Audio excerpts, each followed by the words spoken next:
Por las calles de Valtorres, el pueblo más pequeño de la comarca de Calatayud, pasó su infancia Jesús Bernal, junto con sus 6 hermanos. Se sentía íntimamente ligado a su pueblo este profesor universitario, a quien su pasión por el lenguaje, la docencia y la investigación le llevaron a ser doctor en filología románica.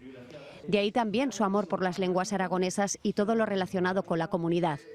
Por eso formó parte del equipo fundacional de Chunta Aragonesista, de la que fue secretario general desde 1986 a 1998. En este partido vivió momentos de alegría, como la entrada de Chunta en las Cortes en 1995, con él como diputado. Negociados, nosotros lo que creemos es que ni siquiera hubo negociación. A eso, desde Chunta Aragonesista, lo llamamos claudicación. También las generales, en las que José Antonio Labordeta fue elegido diputado en el Congreso.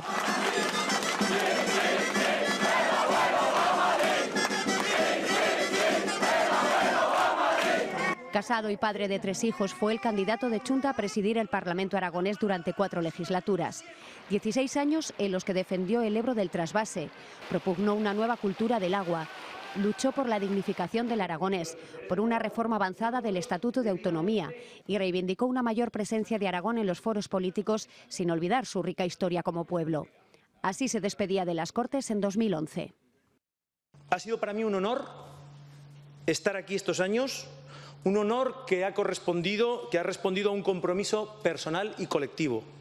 Y ha sido también un placer, acompañado, es cierto, lo digo por lo del placer, de un gran esfuerzo y de mucho trabajo. Tras dejar su carrera política, se dedicó a la docencia en la Universidad de Zaragoza, que nunca abandonó. Allí ha estado organizando en los últimos años los cursos extraordinarios de verano. Tras varios años luchando por su salud, Jesús Bernal se va, como esos viejos árboles, esos viejos cerezos del secano de Valtorres que le despiden en flor. Batidos por el viento que azota de